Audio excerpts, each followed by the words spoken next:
Well, I went to that place, and sure enough, there was a student sitting there by himself, reading.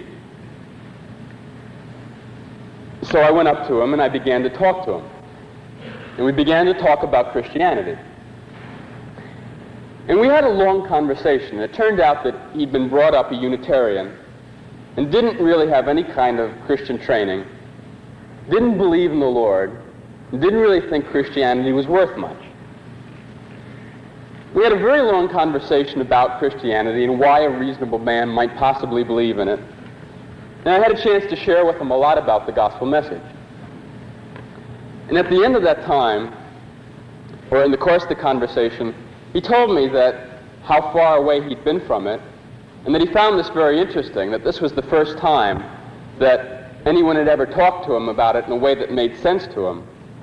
But by the end of the conversation, it was clear to me that he wasn't exactly ready to fall on his knees and turn to the Lord. And so I went away, and I was walking away and I was saying to myself, well, now that didn't work quite exactly like the way the first one worked.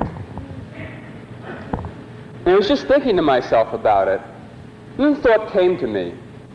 Now here was this guy who had been a long, long way from Christianity. And this was the very first chance that he heard the gospel message. And it was a reasonable thing that somewhere, somehow, someone was going to have to start the process if he was ever going to be able to be in the position to turn to the Lord.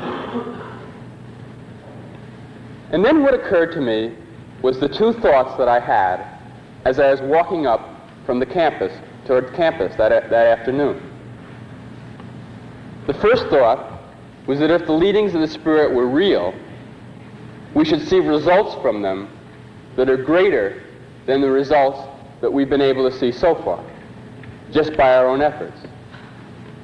And the first incident seemed to me a very clear case of that.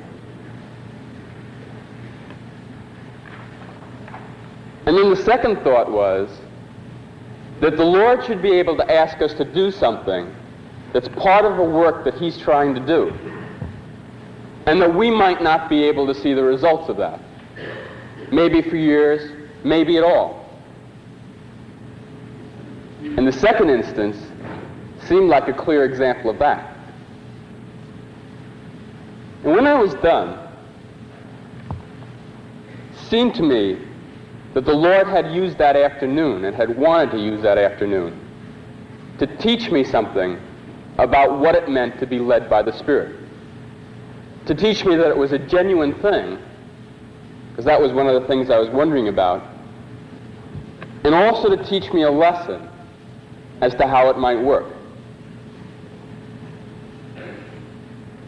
Now, I don't want to leave you at all with the impression that for me, instances like the first one are a normal everyday occurrence. They're not.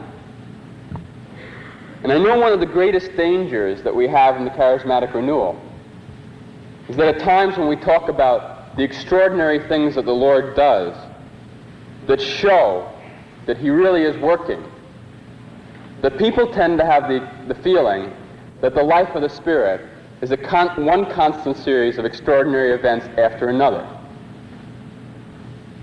And that isn't true.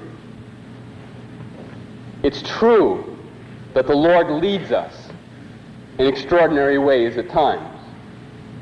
And many of us can share stories like that. And it's also true that some of us, some people, I wouldn't want to put myself in that category, have it happen much more frequently than other people do. Some people, it seems, positively extraordinary the way the Lord leads them from one thing to another. But for most of us, the leading of the Lord isn't always going to be that spectacular. And sometimes we equate the spiritual with the spectacular, or the spiritual with the manifestly supernatural. And that isn't necessarily right. Those things are there. The Lord does those things. And we need to have faith in that And we need to be able to look for that when that's what's needed.